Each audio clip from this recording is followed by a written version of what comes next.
이번 낮 시간은 세 번째 같은 본문과 같은 제목을 가지고 나눌 턴인데요, 내용은 좀 다르게 갈 것입니다. 건강한 교회를 세우라, 이런 제목으로 말씀을 나누려고 해요. 여러분이 교회를 사랑하시는 분들만 아멘. 아마 서산교회 여러분 성도들은 정말 교회를 사랑해서 교회를 사랑하는 사람들의 모든 공통적인 하나의 소원이 있는데, 그 소원은 무엇이냐 물어보시면 여러분들은 모두가 다 동일한 대답을 할 것이 분명한데, 하나님, 우리 서산교회 여러분은 소그룹을 뭘로 말하나요? 구역으로? 셀로? 하나님, 우리 셀이 부흥되게 해주세요. 우리 기간이 부흥되게 해주세요. 아마 여러분들은 모두가 다 사실은 부흥하는 교회를 생각할 거예요. 부흥하는 교회, 부흥하는 셀, 이렇게 아마 여러분들은 정말 교회를 사랑하고 또 여러분의 셀을 생각하기 때문에 우리 셀이 부흥되게 해주세요, 우리 교회가 부흥되게 해주세요 라고 여러분들은 기도할 줄로 믿습니다. 그렇게 되기를 주님의 이름으로 축복합니다. 사실은 이 말은 틀리지가 않는 말인데요, 제가 교회를 개척하기 전 약 40년 전에도 마찬가지인데, 우리 목사님들이 한 달에 한 번씩 지방회라고 하는 이 지방회 모임이 있는데요, 그 모임에서 모이면 한 달에 한 번씩 모여서 목사님들이 예배하고 기도하고 이렇게 같이 식사하고 교제하고 기도하는 그런 모임이 우리 교단에 다 모임이 있거든요. 어느 목사님이 나와서 이렇게 설교하는 거예요.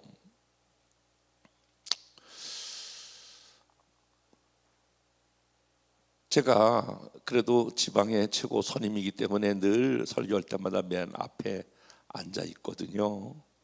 이분이 설교하는데 이런 내용으로 설교하는 거예요. 여러분, 내가 만약에 우리 교회 부흥이 될 수 있다면 내가 40일 금식 기도를 하겠습니다.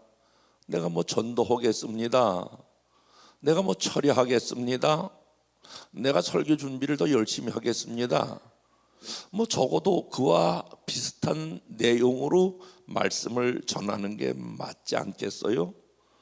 그러는데 그분이 뜬금없이, 여러분, 내가 만약에 우리 교회가 부흥될 수만 있으면 나는 양잿물이라도 먹겠습니다.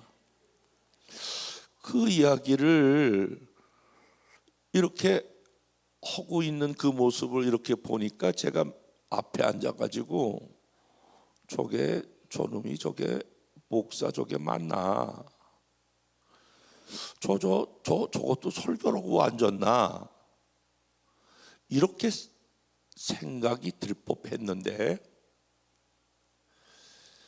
제가 그런 생각이 안 들었어요. 그리고 이렇게 제가 그때 한번 뒤를 쳐다보니까 얼굴 표정들이, 야, 너 그거 목사가 돼가지고 그거 설교라고 하고 앉았냐? 라고 생각하는 분들이 얼굴 표정에서 읽을 수가 없었어요. 나중에 끝나고 다 이렇게 악수를 하고 전부 다 이렇게 이제 격려하는 그러한 모습들이었는데, 왜 그런가 하냐 하면 그분은 20년 동안 개척했는데 20년 동안 지하실에서 조그마한 열 몇 평에서 성도 10명과 벗어나지를 못하는 거예요. 제가 그 목사님을 잘 아는데 정말 열심히 전도도 하고 기도도 하고 정말 열심히 해요. 이렇게 해봐도 부흥이 안 되고 저렇게 해도 부흥이 안 되고 나름대로 애를 쓰는데 부흥이 안 되는 거예요. 그러니까 마지막에 하는 설교가 양잿물이라도 먹으면 부흥이 된다면 내가 그걸 먹겠다라고 하는 거예요. 단어 한마디 한마디로 그 말 한마디 한마디를 뜯어보면 말이 안 되지만, 그러나 그 목사님이 사실은 양재물을 진짜 먹겠다라고 하는 말이 아니라 얼마나 부흥을 갈망했으면, 얼마나 부흥을 열망했으면, 얼마나 부흥을 소망했으면 그와 같은 표현을 했을까라고 하는 것이 공감이 되어서 저도 선배로서 이거 많이 힘들었구나 라고 그를 격려했고, 다른 목사들도 다 그렇게 했어요. 우리가 너무너무 자녀를 양육할 때 속색이면, 야 이놈아 그럴래면 그냥 집 나가버려, 그렇게 말한다고 해서 자녀가 집을 나가라고 그러는구나, 그래가지고 집을 나간다면 그거는 말귀를 잘 못 알아듣는 거겠죠. 부모가 너무 힘들다라고 하는 표현, 이 표현으로 알아듣는 것과 동일한 것처럼 그 목사님에게 너무 부흥을 갈망하고 있는데 좀처럼 이루어지지 않았다라고 하는 표현으로 저는 알아들었고, 모든 목사님도 그렇게 알아들었습니다. 많은 이 시대의 목회자들과 많은 성도들이 부흥을 갈망하고 있지만 정말 부흥은 잘 일어나고 있지 않다. 뜻밖의 부흥을 경험하고 있는 성결교단에 몇 개 교회가 있는데 그것이 여러분 서산교회, 여러분의 교회인 거 여러분 아시지요? 여러분의 교회는 뜻밖의 놀라운 부흥을 경험하고 있습니다. 그런데 우리가 기억해야 할 것은 부흥을 갈망한다고 해서 부흥이 오는 것이 아니라, 부흥을 노래한다고 해서 부흥이 오는 것이 아니라, 모든 부흥은 사실은 그 앞에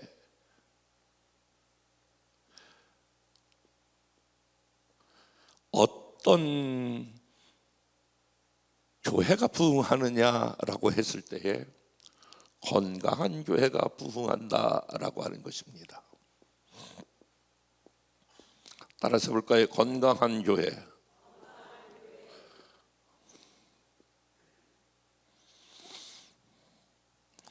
건강한 교회가 될 때에 부흥을 경험할 수 있다라고 하는 것이지요.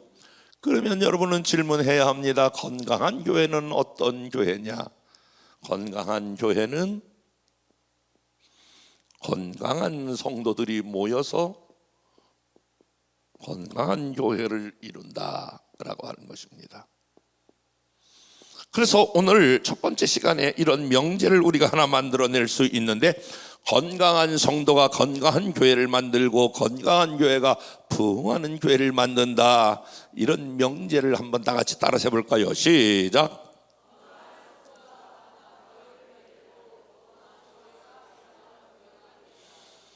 우리는 좀 시합을 해야 잘할 것 같아서 이쪽 두 줄만 먼저 해보겠습니다. 점수를 먹여볼까요? 시작.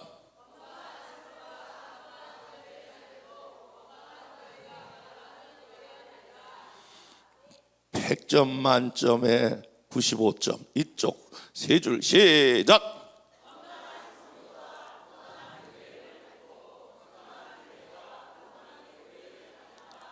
네, 그 위에만 시작. 손을 번쩍 들어서 내가 시키는 거예요. 시작.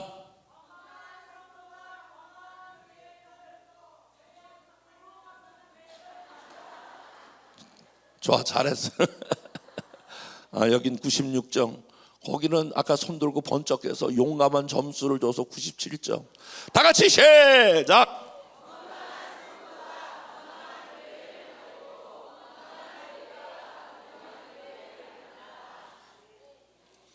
여러분, 이 부흥이라고 하는 것은 이런 것과 마찬가지예요. 포도나무 열매가, 내가 포도나무 열매를 맺어야지 아무리 애를 쓴다고 해서 포도 열매가 맺어지는 것이 아니라, 포도나무 열매는 포도나무에 붙어 있으면 절로 열매를 맺는 것처럼 부흥은 결과론적으로 따라오는 게 부흥이에요. 여러분, 한 사람 한 사람이 건강하면 건강한 성도들이 한 사람 한 사람이 모여 있으면 건강한 셀이 되고 건강한 교회가 되고, 건강한 교회가 되면 결과론적으로 부흥을 가지고 오는 거예요. 그래서 건강한 성도의 몇 가지 요소가 있는데, 건강한 성도의 몇 가지 요소, 그것을 어떻게 발견할 수 있을까? 우리 김 목사님도 마찬가지지만 저도 개척하여 40년 오는 동안에 어느 교회가 이 땅 가운데 건강한 교회일까? 미국에 부흥하는 교회, 건강한 교회를 찾아 4번 5번 세미나에 참석해봤어요. 유럽에 있는 많은 교회를 찾아봤어요. 아시아에 있는 많은 교회를 찾아봤어요. 한국에 있는 건강한 교회라고 하는 교회는 다 찾아다녀봤어요. 그런데 미국에 있는 많은 교회를 찾아가서 그 교회 가서 세미나도 참석해보고 여러 개 예배도 참석해보고 정말 목회하면서 수없이 많은 교회를 다녀봤지만, 그래서 그 교회에서 나오는 여러 가지 교제도 교회에 응용도 해보고 해보았어요. 그런데 문화적인 차이, 언어적 차이, 그리고 그 교회가 가지고 있는 여러 가지 지적인 차이를 저희 교회에 적용하는 것은 쉽지 않았어요.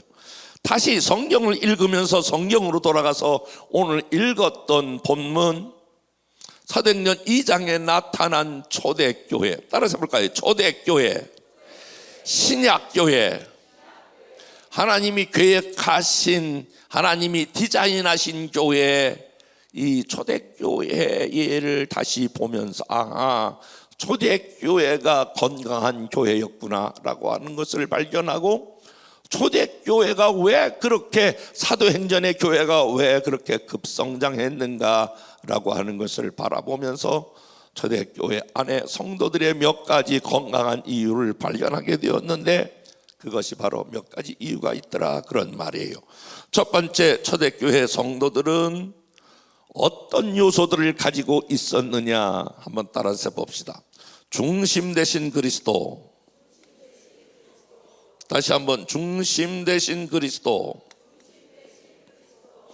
중심 되신 성령. 오늘은 이거 할 거예요. 두 번째, 공동체. 세 번째, 상호 책임.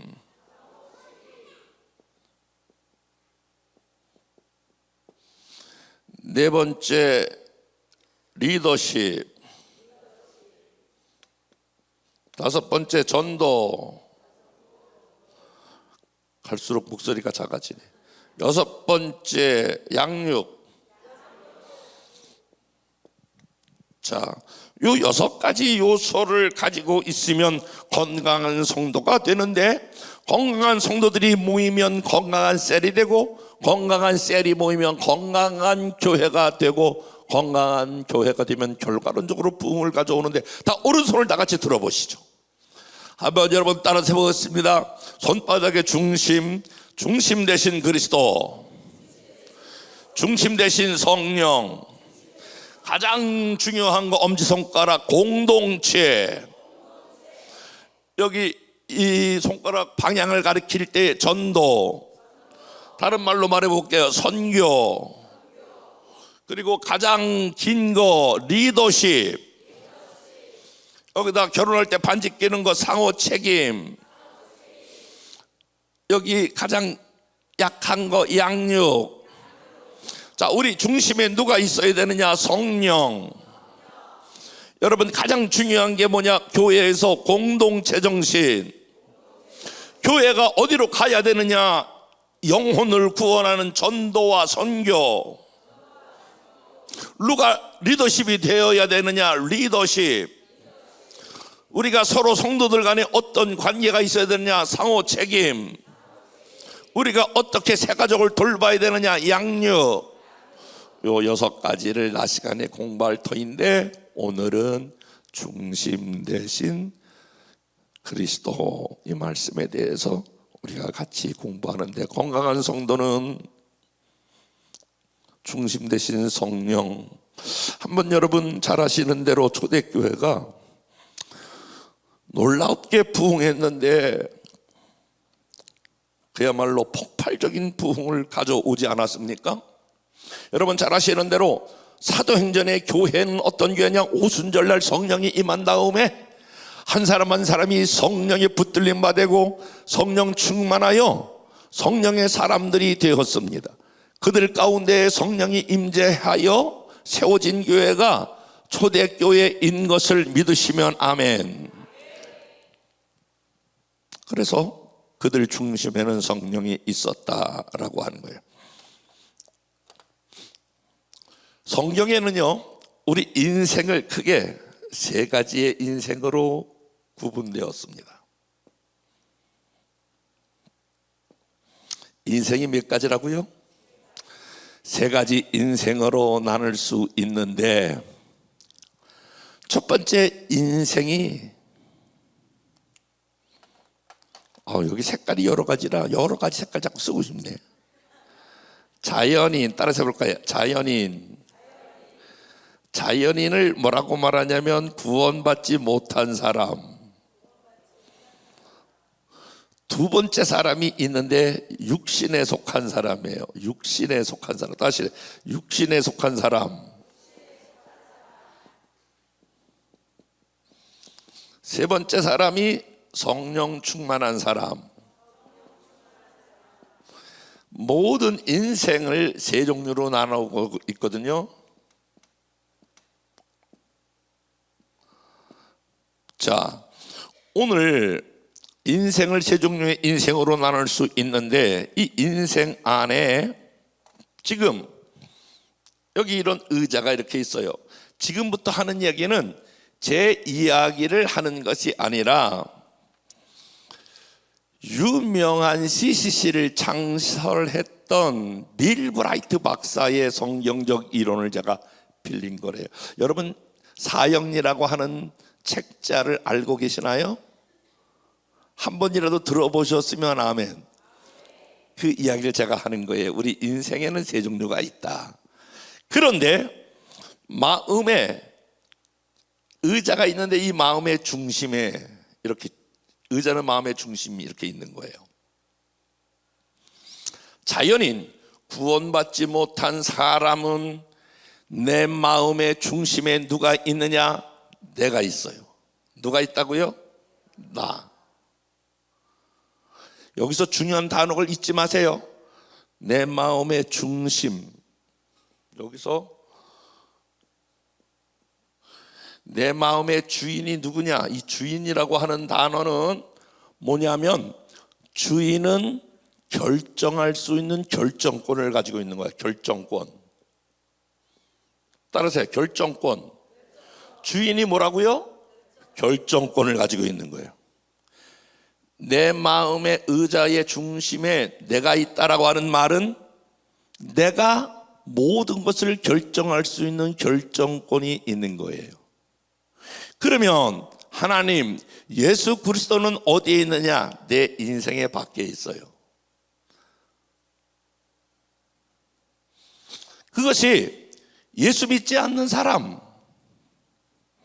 자연인, 이 사람의 삶의 양태예요. 자, 만약에 한번 생각해 보세요. 이 사람이 어떤 일을 잘했어요. 성공했어요. 누구 때문에 잘했을까요? 나 때문에. 왜 나 때문에 잘했을까요? 내 생각, 내 결정, 내 판단, 내 노력, 내 주관, 내 모든 경험, 이론, 논리, 이런 것들 때문에 다 해서 나 때문에 성공했다, 그런 말이에요. 그렇기 때문에 이런 사람이 잘 되면 결과론적으로 누가 영광을 받을까요? 어려워요? 이건 100% 아무리 세상 사람들이 아닌 것 같이 그렇게 막 폼내고 아닌 것 같이 막 이야기를 해도 100% 이거는 다 자기가 잘났기 때문에 그런 거예요. 아닌 것 같이 막 이야기해도 속에는 자기가 잘났기 때문에 하는 자기 자랑이 다 있는 거예요. 그런데 여기서 만약에 잘 못되면 이게 말이에요, 잘 되면 내 탓, 잘못되면 조상 탓, 뭐 이런 것처럼 그때부터 잘 못되면 자기 탓으로 가야 되는데 다 다른 사람 탓하고 그래요. 그러니까 우리 하나님은, 우리 주님은 나에게 아무런 영향력을 끼칠 수 없는 거예요. 이게 예수 믿지 않는 사람의 삶의 양태예요. 그런데 이런 사람이 예수 그리스도를 믿어요.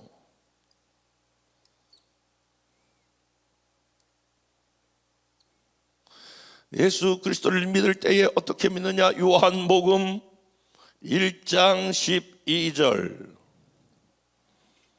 여러분들이 다 외우시니까 한번 다 같이 읽어볼게요. 시작. 영접하는 자 곧 그 이름을 믿는 자들에게는 하나님의 자녀가 되는 권세를 주셨으니.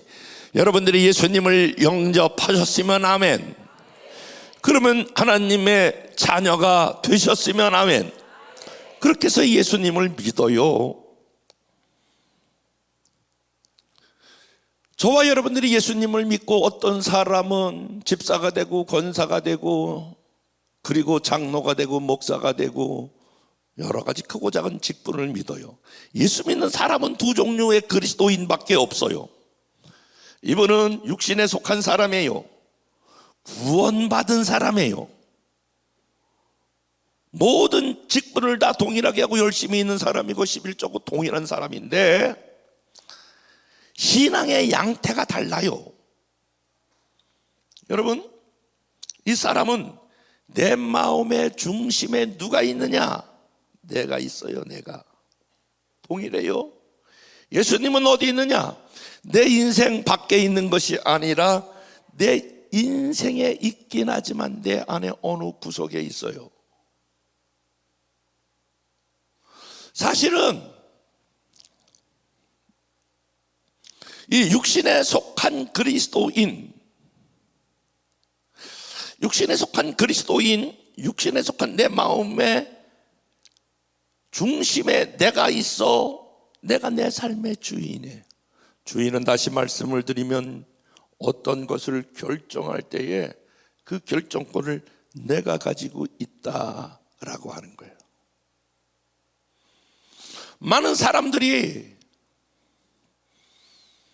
사실은 내가 기도할게요, 기도해보고요 이렇게 말하지만 제가 많은 그리스도인을 제 삶으로부터 다른 사람들의 삶을 조명해보면 다 모든 것을 본인이 한 70%에서 80%를 다 본인이 결정해놓고 아니면 다 결정해놓고 그리고 가다가 잘 안 돼. 그러면 그때서 안 되는 거 하나님 도와주세요. 왜 이렇게 잘 안 되는지 모르겠어요. 그때 하나님 앞에 기도하는 거예요. 본인이 다 결정해놓고 한 10% 20% 정도 그때에 하나님 앞에 도와달라고 기도하는 거예요. 엄격하게 말하면 오늘 한국의 크리스찬들은 내가 주인이고 주님이 종이에요. 그래서 이 땅에 있는 많은 그리스도인에게 있어서 주님은 종으로서 뒷닦아리 하기가 바빠. 솔직히 말하면 일만 막 저질러 놓고 하나님 그때서 기도하고 하나님 이거 해주세요, 저거 이거 안 돼요, 저거 안 돼요, 이런 문제가 있어요, 저런 문제가 있어요. 그때서 막 도와달라고 난리가 나. 이미 결정은 자기가 다 해놓고 추진해놓고 막 일을 벌리다가 안 되면 그때서 막 도와달라고 막 그래. 여기는요, 여기하고 전혀 삶의 양태가 달라요. 사실은요, 뭐가 다르냐면 외형적으로는 교회 다녀요, 구원받았어요, 열심히 봉사하고 충성해요, 직분이 다 있어요. 그런데 삶의 내용으로 들어가면 여기하고 별반 다르지 않아요. 육신에 속한 그리스도인, 내 삶의 결정권을 내가 가지고 있어요. 만약에 저와 여러분이 이렇게 육신에 속한 그리스도인의 삶을 살면 어떤 결과가 나타나느냐? 로마서 8장을 이것은 찾아봐야 될 것 같아요. 로마서 8장 육신에 속한 그리스도인 여러분이 성경을 오늘은 찾는 훈련을 좀 한번 해야 돼요. 로마서 8장, 이건 내가 성경 구절을 안 줬어요. 로마서 8장 6절부터 말씀을 볼게요. 6절. 빨리 찾네. 저기가 방송실이 이걸 안 줬는데. 그럼 찾지 마요. 그 대신 방송실 박수 한번 해요. 방송실이 어디 있는지 모르겠는데 이렇게 늘 방송실은 음지에서 일을 해요. 그래서 늘 여러분 지나가다가 나중에 만나면 방송실 커피라도 한 잔 사주세요. 6절 볼게요. 육신의 생각은 사망이요 영의 생각은 생명과 평안이라. 그러니까 여러분들이 아무리 옳다고 여러분의 경험, 여러분의 방법, 여러분의 생각, 여러분의 뜻을 따라가게 되면, 이게 내가 옳다고 생각해서 그렇게 생각을 따라가면 사망이라고 하는 거예요. 육신의 생각. 7절 말씀 볼게요. 7절. 저기서 육신의 생각은, 저를 보세요. 이 육신의 생각은 이 바디, 이 몸, 육체를 의미하는 게 아니고, 육신의 생각이라고 하는 이 육신의 생각은 여기 내 생각을 의미해요. 육신의 생각, 내 생각, 이걸 잊지 마셔야 돼요. 7절 시작. 육신의 생각은 하나님과 원수가 되나니 이는 하나님의 법에 굴복하지 아니할 뿐 아니라 할 수도 없습니다. 여러분, 이게 엄청난 이게 지금 말씀 아니겠어요? 나는 열심히 신앙생활 한다고 하지만은 결국 하나님과 원수가 된다. 왜냐하면 내 생각을 따라가면 하나님과 원수가 된다. 그리고 8절 말씀 시작. 육신에 있는 자들은 하나님을 기쁘시게 할 수 없느니라. 그러므로 여러분, 육신에 속한 그리스도인이 되면 이렇게 사망의 길로, 하나님과 원수된 길로, 하나님을 기쁘시게 할 수 없는 길로 나아가게 되므로, 이렇게 내가 내 인생의 주인이 되어서 예수를 믿어도 이렇게 가면 결국 내 인생과 내 신앙생활이 하나님과 원수가 되고 하나님을 기쁘시게 하지 못하는 그러한 신앙생활로 머물게 된다. 그러므로 저와 여러분들이 반드시 그 다음 단계로 건너가야 되는데, 성령 충만한 그리스도인이 되어야 될 줄로 믿습니다. 성령 충만한 그리스도인이 되기 위해서 가야 될 한 가지 방법이 있는데, 갈라디아 2장 20절 다 같이 말씀을, 갈라디아 2장 10절 시작. 내가 그리스도와 함께 십자가에 못 박혔나니 그런즉 이제는 내가 사는 것이 아니요 오직 내 안에 그리스도께서 사시는 것이라. 아멘. 내가 십자가에서 예수님이 못 박혀 죽으셨을 때 나도 거기에 십자가에 못 박혀 죽었다. 나는 십자가에 못 박혀 죽었고 내 안에 그리스도께서 사시는 것이다. 그리스도께서 사신다라고 하는 것은 그리스도께서 내 안에 주인으로 사시는 것이다. 주님이 날 위하여 십자가에 죽으심과 동시에 여러분, 예수 믿는다라고 하는 것은 이제 완전히 주인이 바뀌는 거예요. 나에서 주님으로 주인이 바뀌는 줄로 믿습니다. 다시 한번, 여러분, 예수 믿는다라고 하는 것은 단순히 외적으로 어떤 직분을 갖는다 그런 것이 아니라 저와 여러분의 삶의 주인이 바뀌어져야 합니다. 나는 죽고 예수 그리스도가 내 삶의 주인이 되는 사건입니다. 아멘. 사실은요, 이 사건이 정확하게 저와 여러분의 삶에 일어나셔야 합니다. 나는 죽었습니다. 그리스도 안에서 나는 죽었습니다. 그리고 내 안에 그리스도가 사십니다. 내 삶의 주인이신 그리스도, 내 안에 주인이신 성령님이 중심 되신 그리스도가 탁 여러분 내 안에 주인이신 그리스도 성령님이신 그리스도가 딱 내 안에 자리를 잡아서 모든 일체의 결정권이 주님에게 성령님에게 있으셔야 될 줄로 믿습니다. 그리고 나는 그 밑에 있어. 그래서요, 이런 사람의 특징은 바로 무엇이냐? 내게 결정권이 없기 때문에 주님께 늘 묻는 것입니다. 저는 그전에도 좀 느꼈지만 이번에 어제 와서 다시 목사님하고 대화하면서 하나님이 우리 김 목사님을 놀랍게 사용하시는 이유가 있구나. 우리 목사님 어느 때 보면은 저분 너무 어떻게 보면 한쪽으로만 그럴까 할 정도로 계속 이렇게 하나님께 뭘 물어보신대. 자꾸 하나님께 뭘 질문해 보신대. 하나님이 김 목사님을 사용하시는 가장 강력한 이유가 있는데 오늘 바로 이 3번 때문에 그래요.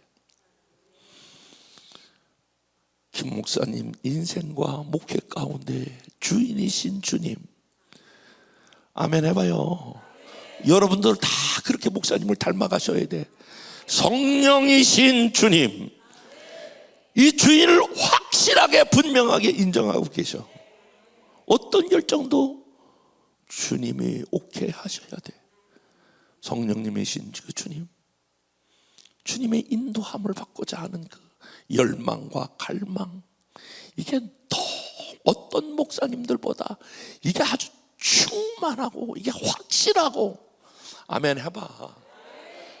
여러분이 다 배우셔야 돼. 진짜 이게 확고부동하셔. 하나님께서 이스라엘의 초대 왕 사울을 세웠는데, 여러분 왕이면 모든 결정권을 가지고 있는 거예요. 여러분 왕의 특징이 뭐예요? 자기가 왕이에요. 자기보다 높은 사람이 없어. 자기 왕이야. 왕의 특징이 뭐라고요? 결정권을 가지고 있는 거예요. 주인이 뭐예요? 결정권을 가지고 있는 거예요. 담임 목사님이 중요한 게 뭐예요? 결정권을 가지고 있는 거예요. 그런데 사울이 블레셋에 쳐들어왔어. 그러면 이제 전쟁이 일어났잖아요. 그러면 이제 전쟁에 맞서 이제 우리 여기서 나가서 대항해야 되잖아요. 그래서 전쟁에 나가려면 반드시 제사 예배를 드리고 나가야 되잖아요. 예배를 드리고 나가야 되는데, 예배를 드리는 건 제사장이 와서 사무엘이 예배를 드리고 나가야 되는 사무엘이 오지 않는 거예요. 그러니까 그러면 하나님께 물었어야 되는 거예요. 하나님, 전쟁이 났는데 사무엘이 오지 않아요. 어떻게 하면 좋을까요? 이렇게 물었어야 되는데 성경은 사무엘이, 오늘 사울이 하나님께 묻지 아니하는 거로, 상황을 보니까 지금 블레셋이 쳐들어와. 제사는 드려야 돼. 가서 맞서 싸워야 돼. 그래서 자기가 왕이니까 결정을 해. 묻지 않고 나가서 대항해야 되겠다. 그리고 나가 싸워요. 하나님이 이렇게 말해요. 사울이 내게 묻지 아니하는 고로 내가 사울을 버렸다. 합리적으로 맞는 것 같지만 사울은 자기가 최종적인 결정권을 가지고 있다라고 생각하는 거예요. 하나님께서 다윗을 사용하셨는데, 여러분 쭉 사무엘상 보세요. 다윗이 전쟁에 일어날 때마다 이렇게 물어요. 하나님, 내가 블레셋 사람이 쳐들어왔는데 올라가리까 말리까? 무슨 일이 있을 때마다 다윗은 하나님께 물어가로되, 이렇게 나와요. 그러므로 사랑하는 여러분, 성령 충만한 사람은 어떤 사람이냐? 여러 가지 막 능력적인, 우리가 기도할 때에 외적인 여러 가지 현상이 나타나는 것도 성령 충만의 하나의 모습일 수 있지만, 성령 충만한 사람은 철저히 성령의 인도를 받는 사람, 성령의 지시를 받는 사람, 성령의 말씀과 인도와 지시를 따라 사는 사람이 성령 충만한 사람인 줄로 믿습니다. 저와 여러분이 육신에 속한 사람에서 성령 충만한 그리스도인으로 살아가는 은혜가 있기를 주님의 이름으로 축복합니다. 저는 초등학교 때부터 아주 이쁜 걸 좋아했어요. 그 초등학교 성적표에 보면 미가 많았어. 미. 저는 초등학교 때부터요, 목사 될 만한 기질이 굉장히 많았어요. 그래서 성적표에 양이 많았어. 그래서 양미 막 이랬어. 저희 집사람이 서울 교대를 다닐 때 저하고 연애를 했어요. 그 당시에 서울 교대는 서울대학교를 못 간 사람이 서울 교대를 갔는데, 제가 학교 다닐 때에 양미 이렇게 맞았다니까 막 배꼽을 잡고 막 깔깔거리고 막 웃어. 자기는 초등학교 때 1학년부터 6학년까지 올수를 맞았대. 그러면서 와, 이렇게 공부를 잘 제대로 못하는 사람 보고 어떻게 만나서 연애를 하게 되는지 모르겠다고 양 이렇게 맞았어. 그리고 중학교 때는 56명 중에서 제가 50등을 도맡아서 했어.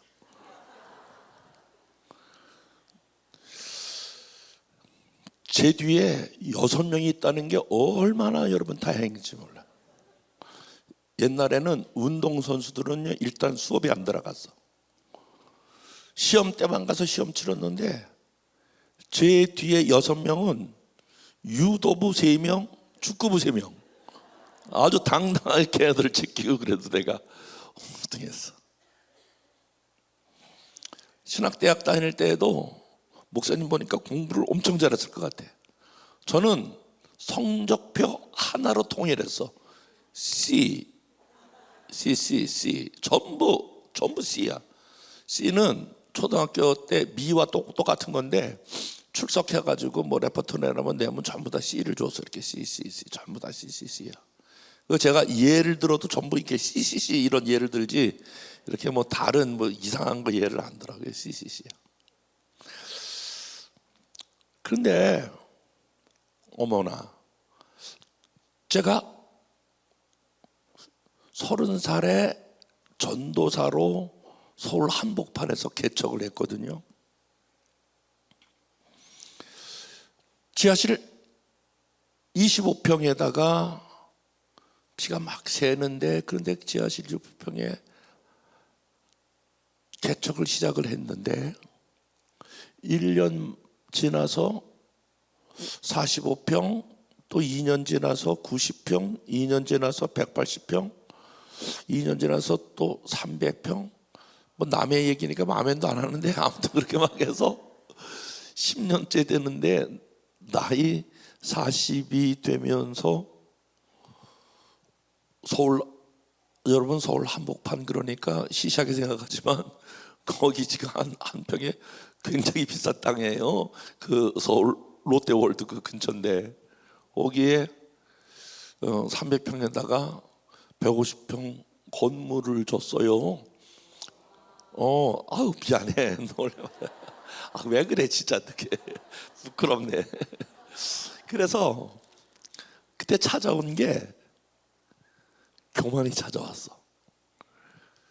그래서 어느 토요일인데 너무너무 머리가 막 이렇게 구토가 나고 머리가 너무너무 아픈 거예요.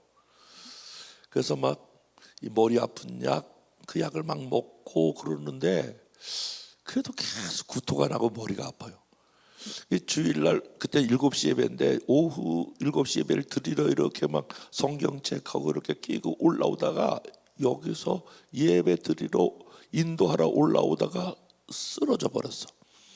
앰뷸런스가 왔는데, 저희 집 옆에 5분 거리에 국립경찰병원 종합병원이 있고, 삼성병원이 있고, 그리고 현대 아산병원이 다 10분 15분 거리에 있거든요. 그 앰뷸런스가 와서 엥 어디로 갈까? 내가 먼저 가라, 네가 먼저 가라, 막 엥 그러다 가다가 아산병원으로 실려갔어요. 응급실에. 아산병원에 가서 딱 응급실에 그때까지 제가 혼수 상태에 있었어요. 막 산소 호흡기 꽂고 막 이러고 가서, 그래서 아산병원에 그 응급실에 털커덩 이렇게 내리는 그 순간에 제가 의식이 돌아왔어요. 의식이 돌아왔는데 그때 막 이렇게 응급실에 의사들이 막 쫓아나와 가지고 이 마스크를 벗기고, 그래서 나보고 이런 프라시 같은 걸 끼면서 눈을 깜박여봐요. 그래서 눈을 깜박여봤어. 맑게 알아듣네. 그러면서 요만한 봉 같은 걸 이렇게 하는 게 발이 튀기니까 나보고 그래, 이름이 뭐예요? 이름을 댔어. 주민등록번호요. 주민등록번호를 댔어. 의식이 돌아왔어. 근데 나한테 하는 얘기가 직업이 뭐예요? 이러는데, 직업이 그때 저희가 기독교 윤리학이라고 하는 것을 신학교 때 배웠는데, 기독교 윤리학 때에 우리 직업을 목사라고 할 거냐 성직자로 할 거냐 이런 토론이 한번 붙은 적이 있어. 그 내가 그때 헷갈렸어. 성직자라고 할까 목사라고 할까. 그때 무슨 대답을 해야지? 그 내가 조금 생각하다가 빨리 말해요. 그래서 내가 목사예요 이랬더니 그 의사가 하는 얘기가, 아니 목사도 아파요? 그런데 진짜 내가 여러분에게 꼭 할 말이 하나 있어. 목사도 아파. 진짜 여러분 몰라서 그래. 여러분 몰라서 그래. 목사도 외롭고 힘들고 고독한 게 목사야. 진짜 그 몰라줘. 너무 힘들어. 여러분 얼마 전에 통계가 있었는데요. 그 전에 어디로 많이 휴가를 가고 싶으냐 그랬을 때, 지금은 이제 외국으로 많이 나가는데 그 전에 통계에 사실은 동해안으로 많이 휴가를 가고 싶어 한다고 그러더라고요. 동해안에 휴가를 가면 10가정이 휴가를 가면 3가정은 따로 돌아온다는 거예요. 왜 그러냐면 4명이 휴가를 가잖아요. 4명이 휴가를 가면 이 4명을 이끌고 가는 아버지가 이 4명을 잘 다시 마치고 휴가를 마치고 돌아오는 게 힘들다는 거예요. 왜냐하면 의견이 안 맞는 거예요.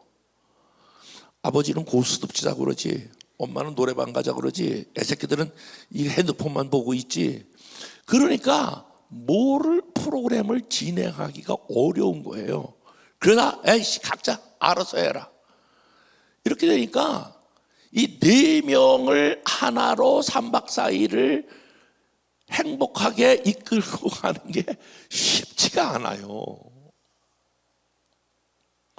저도 해마다 가족 수련회를, 우리 그 결혼해서, 큰애 결혼해서 16년째 가족 수련회를 저희가 하거든요.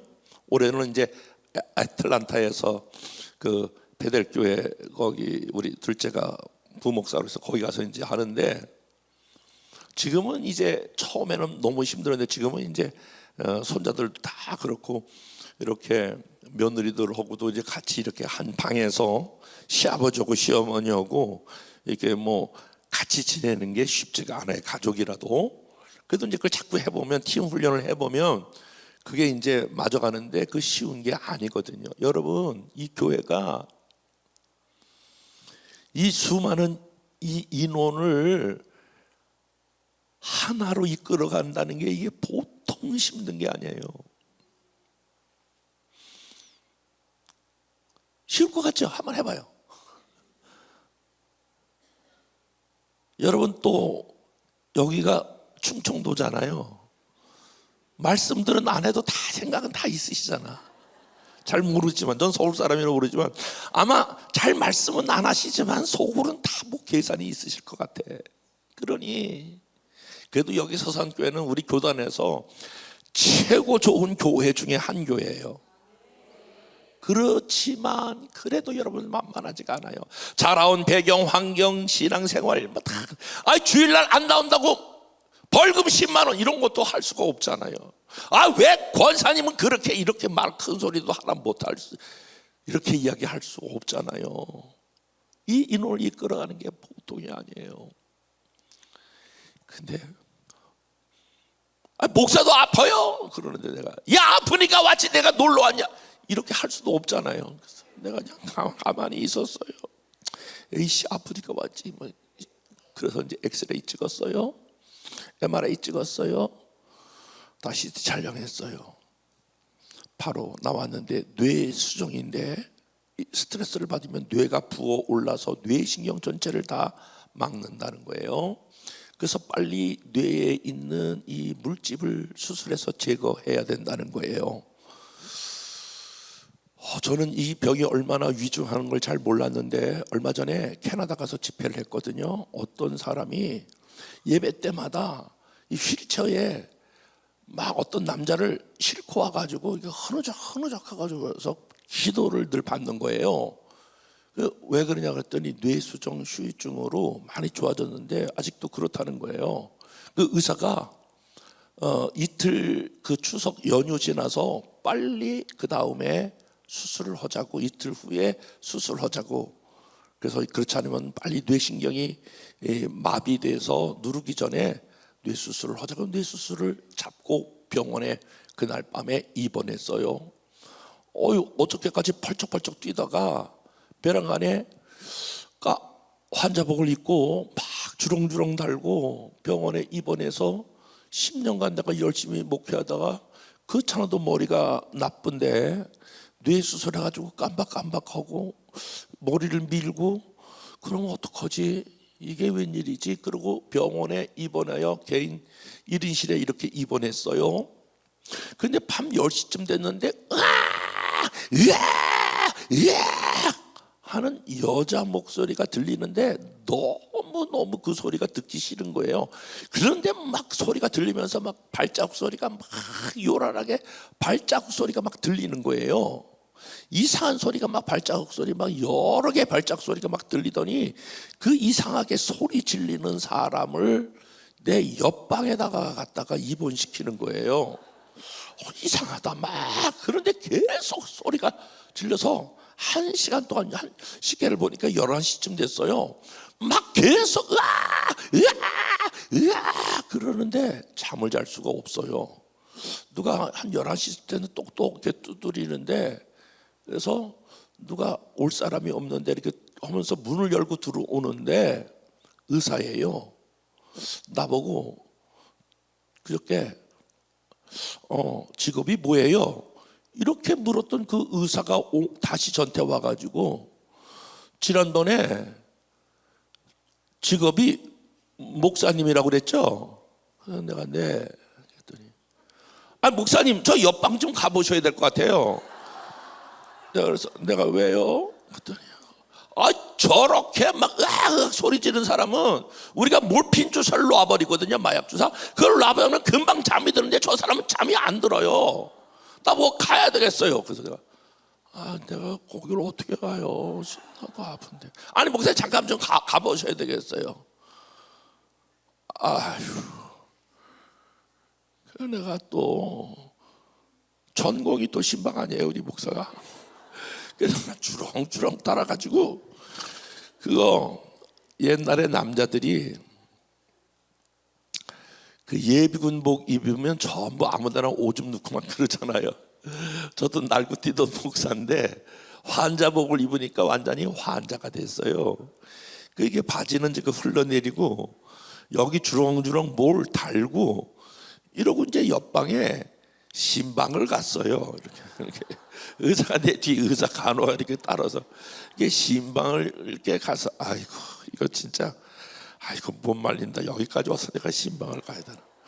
이렇게 가서 문을 열고 가서 보니까 양손 양발을 다 묶어놨어요. 내가 소리 지르는데 이게 막 붕붕 뜨는 거예요. 내가 딱 가서 보니까 귀신 들린 사람이에요. 우리가 그 전에 귀신 들린 이 축사 사역을 좀 하고 그랬거든요. 그럴 때 이 축사 사역, 귀신 들린 사역, 이런 지금은 그런 사역을 잘 안 해요. 그 뭐 시간도 많이 걸리고, 그 교회에서 귀신 들린 사람께 쫓아내면은 그 사람이 잘 정착해서 있는 게 아니고, 지금은 이제 부끄러워가지고 그런 사람이 또 다른 데로 가요. 그래서 아유, 그거 사역해요. 본전도 안 남는다. 그래서 잘 안 하거든요. 그 옛날에 이렇게 귀신, 이게 보니까 귀신 들렸어요. 옛날 같지만 내가 나사렛 예수 이름을 따라 뭐 이렇게 했을 텐데, 그리고 저거 하면 딱 급소 눌러가지고 딱 이렇게 주저앉을 텐데, 나도 다 죽어가는 판에 내가 어떻게 그런 사역을 해요? 그래서 내가 이렇게 침대 그 머리맡에 이렇게 걸터 앉아가지고 나 이렇게 얘기했어요. 내가 좋은 말로 말하는데, 예수 이름으로 말하는데 너 나와야 돼. 나도 다 죽어가는 소리로 그랬어요. 그랬더니 이 사람이 더 난리를 치는 거예요. 더 방방 막 뜨는 거예요. 그러니까 이 의사하고 간호사한테 놀래가지고 이렇게 있는데 한 3분쯤 막 더 난리를 치는 거예요. 그래서 이제 더 죽어가는 소리로 한 번 더 해서, 너 아무리 그래도 소용없어. 내가 예수의 이름으로 말하는데, 좋은 말로 말하는데 빨리 나와야 돼. 이랬더니 더 막 난리를 치면서 왜? 하면서 토해놓고 귀신이 나갔어요. 근데 그때 알았어. 능력은 목소리에 있는 게 아니라 예수 이름에 있다. 그때 예수의 이름에 능력이 있다. 옆에 사람과 예수 이름에 능력이 있다. 그리고 여러분 혹시 보셨어요? 귀신 들렸던 사람과 귀신이 떠나간 사람. 야, 한 몇 개월 전에도 저희 새벽에 어떤 자매가, 청년인데 귀신 들려가지고 왔어요. 그래서 새벽기도 끝나고 저희 방으로 와서 우리 전도사하고 새벽서부터 해서 오전 12시까지 사역을 했어요. 근데 한 마리가, 한 놈이 들어간 게 아니라 뭐 온갖 잡종 귀신들은 다 들어가 있어가지고 막 깔깔거리고 뭐 낄낄거리고 뭐 별짓을 다 해요. 너 그냥 소용없어. 나가야 돼. 쫓으면 또 하고 너 막 쓰러졌다가 다시 일어나서 너 아무리 소용 나가야 돼. 좋은 말로 할 때 나가. 쫓으면 또 하나만 있고 또 그래서 12시까지 하여간 죽사이 하는데, 너 아무리 그래도 소용없어. 너 나가야 돼. 그런데 얼굴이 전혀 다른 사람으로 돼서, 제가 볼 때는 한 50대 초반 자매인데, 그래서 내가 물어봤어요. 아니 혹시 교회 다녔어요? 그랬더니 이제 그때부터 얘기하는 거예요. 저는 영락교회를 다녔다는 거예요. 근데 교회 믿은 지는 약 1년 정도, 교회 다닌 지는 1년 정도 다녔다는 거예요. 열심히 다녔는데 그 첫 믿음 있잖아요. 첫 믿음을 가지고 열심히 다녔는데 구역에서도 잘 생활했는데 뭐 때문에 구역장하고 조금 이렇게 말다툼이 있었다는 거예요. 그래서 에이씨, 교회 안 나가버려. 그래가지고 주일날 주일 오후, 금요일 뭐 수요일 새벽까지 열심히 나갔다는 거예요. 첫 믿음에 열심히 나갔는데 구역장하고 뭐가 틀어져가지고, 김장하다 틀어져가지고 뭐가 잘 안 나가서, 근데 새벽에 이렇게 일어났는데 진짜 나 교회 끊었지. 그리고 다시 그 새벽에 일어났다가 이게 누웠는데 뭔가 휙 하고 이렇게 자기 들어왔다는 거예요. 그리고 그때부터 잠을 안 자도 전혀 이상이 없고, 먹지 않아도 이상이 없고, 배가 안 고프고, 몸은 배싹 말라가고. 그래서 2달 동안에 10몇 킬로가 줄어들었고, 그리고 배도 안 고프고 잠도 안 오고. 그래서 이 병원 저 병원 다니다가 삼성병원이, 아산병원이 굉장히 그 신경외과 쪽으로 굉장히 치료한다고 해서 여기저기 왔다라고 하는 거예요. 지금 같으면 이제 우리 교회 등록시켰을 판인데, 나도 지금 뇌수술하는 판인데요. 뭐 그냥 아이고 예수 잘 믿으세요. 이제 그리고 이것이 주는 무슨 영적 사인이 있다라고 생각이 들어서 제가 그때 그 의사를 찾아가서, 나 이제 내일이면 이틀 추석인데 나 일단 가퇴원 해달라고. 내가 이렇게 쓰러져서 왔는데 나 지금 퇴원시켜서 이틀 동안은 병원에서 어떤 치료도 안 해주고 이렇게 약만 있고, 이틀 후에 내가 일찍 들어와서 수술을 받을 테니까, 그러니까 막 안 된다고 그런 걸 우겨가지고 각서를 쓰고 그날 밤에 제가 퇴원을 했어요. 퇴원을 하고 집으로 갈 수가 없더라고요. 그래서 제가 그때 다니고 있었던 기도원에 올라갔어요.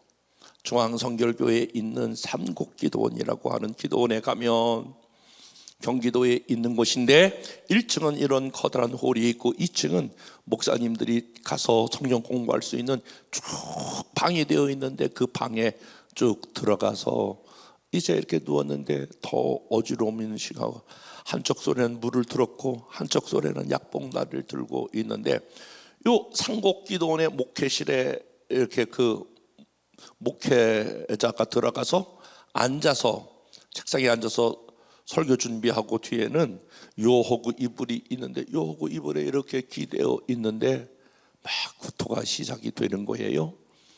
이제 마비가 시작 오는 거예요. 발끝에서부터 시작을 해서 여기 복숭아뼈, 그다음에 정강이, 그다음에 무릎, 허벅지, 복부 이렇게 오면서 숨이 가빠지는 거예요. 처음엔 잘 몰랐는데 이게 뇌로부터 오는 게 마비가 오는 걸 한 이 복부쯤 올 때 이게 진짜 마비가 되면서 호흡이 곤란해지는 거예요. 여러분 한번 숨 들여 마셔 보세요. 숨 쉬어 보세요. 다 잘 쉬잖아요. 우리 찬양 중에 그런 찬양이 있어요. 호흡마저도 다 주의 것이니. 그 찬양 저는 부르면서 얼마나 많이 울었는지 몰라요. 그 찬양. 그런데 이제 호흡이 잘 안 되는 거예요. 이제 손에 이 잡았던 약과 물을 넣고 이제 이 손을 막 그냥 이 긁으면서 호흡을 하는데 막 진땀이 나는 거예요. 다시 막 호흡을 모았다가 쉬고, 전화를 해야 되는데 전화할 수 있는 그런 여력이 안 되는 거예요. 숨을 가쁘게 모았다가 몰아쉬고 점점 그런 횟수가 다가오면서 내가 여기서 이제 내 인생이 끝나나 보다. 여기서 내가 이제 끝나면은, 여기서 내가 마무리를 치면 나는 어떻게 되는 것일까? 이 기도원은 순교자를 냈다고 그럴까? 이 기도원은 다시는 사람이 올라오지 않을 텐데, 그리고 지금까지 10년 동안 나와 함께 개척해서 따라왔던 성도들은 뭐가 될까? 우리 아이들은 어떻게 될까? 별의별 생각이 들면서 이제 가쁘게 간신히 숨을 몰아쉬고 내쉬고 몰아쉬고 내쉬고, 땀은 정말 이제 눈물과 함께 막 범벅이 되고 가쁘게 몰아쉬고, 있는 힘을 다하여 몰아쉬고 내쉬고 몰아쉬고 내쉬고, 하나님 살려달라는 말도 나오지. 하나님 하면서 하시고 있는데, 상곡기도원에 가면 요만한 창이 하나 있어요. 그 목사님 창이 하는데 벼랑간에 창으로 빛 하나가, 강한 빛 하나가 날라오더니 제 머리에 탁 닿는 그 순간에 마비가 풀리기 시작하면서 2시간 45분 동안에 모든 마비가 풀려나 제가 살아났어요. 오늘 저녁에는요, 그 육신에 질병 있는 사람들 이렇게 치유 기도를 할 터인데, 주일 낮에도 저도 이렇게 그냥 이렇게 주일 낮 예배 시간에도 치유 기도하면 놀랍게도 하나님께서 치유 역사를 일으키시거든요. 그래서 오늘 저녁에는 여러분들이 헌금하실 때에 성령이 감동되는 대로 여러분 아프신 분 이렇게 하나님 저 어디 아파요 이렇게 예물 드리시고, 또 재물 또 감동되는 대로 드리시고 치유기도 할 거예요. 어떻게 할지는 제가 조금 더 기도하면서 인도를 좀 받아볼게요. 그러면서 제가 하나님이 저를 치유했어요. 제가 너무너무 감사해서 하나님 감사합니다. 하나님 감사합니다. 숨을 들이쉬고 내쉬고 들이쉬고 내쉬고 그러면서 놀라운 이 머리 구토 여기서부터 막 해방되어서 하나님 감사합니다. 마비가 풀렸습니다. 마비가 풀려 감사합니다. 막 그러는데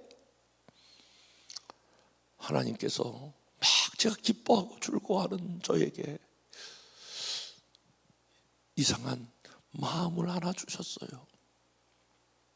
그 마음이 참으로 저는 깜짝 놀라서 하나님 너무 감사합니다. 막 기뻐하고 즐거워하는데, 얘야, 너는 지금까지 너의 목회를, 너는 나의 목회를 한 것이 아니라 너의 목회를 했느니라. 뜬금없이 그런 음성을 들려주셨어. 제가 그래서 깜짝 놀라가지고, 하나님, 제가 10년 동안 어떻게 목회했는지 하나님 아십니다. 제가 정말 10년 동안 얼마나 열심히 목회했는지 하나님 아십니다. 제가 바로 문제 제기를 했어요. 그랬더니 하나님께서 제 안에 있는 한 가지 비밀을 이렇게 들춰내기 시작했어. 제가 새벽기도 끝나고 가서 내가 이 비밀을 이야기해야 될까 말아야 될까 고민을 많이 했어. 이 비밀을 얘기하면 우리 김 목사님이, 목사님 오늘부로 오늘 낮 시간으로 부흥회 그만하시죠. 그럴 수 있을 것 같은데, 그럼에도 불구하고 성령께서 이거를 해야 될 것 같아서 제가 이야기를 하려고 그래요. 제 안에 이 비밀은 아무도 몰라. 우리 집사람도 모르고 아이들도 모르고 우리 성도들도 모르고 아무도 모르는 제 안에 비밀 하나가 있었어. 성령께서 그 비밀을 들춰내는 거예요. 그리고 너는 나의 목회를 한 것이 아니라 너의 목회를 했느니라. 그러면서 그 비밀을 들춰내는데 너무너무 제가 부끄러웠어. 제가 아무 말을 할 수가 없었어. 그리고 지구력이라도 있었으면 들어가고 싶었어. 근데 그 비밀이 뭐냐면, 제가 개척하기 전날 이런 조그만 의자 10몇 개 중고품 사다 놓고 풍금 하나 놓고, 그리고 그 맨 바닥에 엎드려 여기 멍이들 들어오고 내가 그것을 바닥을 치면서, 하나님, 내가 어떻게 하든지 교회를 부흥시키겠습니다. 내가 어떤 죄를 짓지 않고 어떤 방법을 써도 내 교회를 부흥시키겠습니다. 그리고 하나님, 교회를 부흥시켜 내가 큰 교회 담임 목사가 되겠습니다.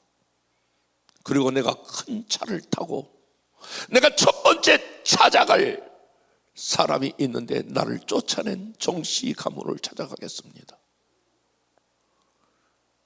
그래서 우리 아버지 형제가 8형제가 있는데 아버지는 돌아가셨지만, 야, 우리가 쫓아낸 저 성진이가 교회 목사가 됐다고 그러더니 저렇게 성공했구나. 내가 누구인지를 증명해내겠습니다.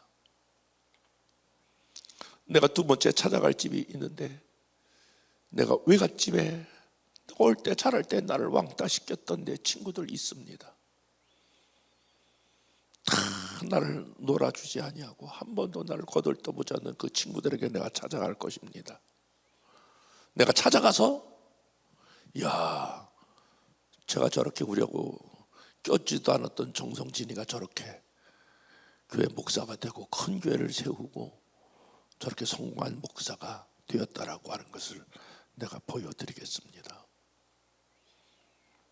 그리고 내가 신학교 다닐 때 내가 별 볼 일 없는 그냥 CCC 출신이라고 동기들이 나를 어떻게 봤을지 모르겠지만 내 동기들 중에서도 내가 성공한 동기로 내가 보여주겠습니다. 제가요, 얼마나 지방 내에서 이렇게 보니까 개척교회 목사니까 큰 교회 목사님들이 자꾸 피하더라고요. 내가 빨리 알아봤어요. 이 세계도 개척교회 목사들이 큰 교회 목사들에게 짐이 될 것 같으니까 만나주지도 않고 놀아주지도 않는 거구나. 이 바닥도 그렇구나. 내가 반드시 큰 교회 목사가 되어서 개척교회 목사들, 어려운 교회 목사들을 내가 돕는 목사가 되겠다. 내가 어려운 교회 목사들 내가 손 한번 잡아줘야 되겠다. 사실 저가 요 1, 2년 어간에 이렇게 큰 교회가 불러줘서 그렇지 10년 동안 저는 지하실교회, 어려운 개척교회 이런 교회들만 풍년을 다녔어. 그리고 지금도 저도 우리 지방 내의 개척교회 목사님들 지금 계속 이번 주간에도 성지순례 보내기 운동 그거 지금 자금 마련을 하고 있어. 내가 그렇게 하리라. 그런데 사실은 내가 하나님의 영광을 위한다고 말하지만, 내가 교회를 부흥시켜 하나님을 기쁘시게 말한다고 말하지만 내 안에 숨어있는 야망이라고 하는 것을 하나님이 알고 계셨어. 내 안에 나를 세우고자 하는 야망, 내가 어떤 사람인가를 증명하고자 하는 내 안에 있는 야망, 여기 나를 높이고자 하는 그 야망이 있는 것을 하나님이 그 비밀을 들춰냈어. 너는 나를 위한 목회가 아니라 너를 위한 목회였다. 그거는 아무도 몰랐어. 우리 집사람도 몰랐어. 성도들도 몰랐고 나 혼자만이. 교회 부흥은 외쳤지만 내가 속에 품고 있었던 그 야망을 하나님이 깨트리셨어.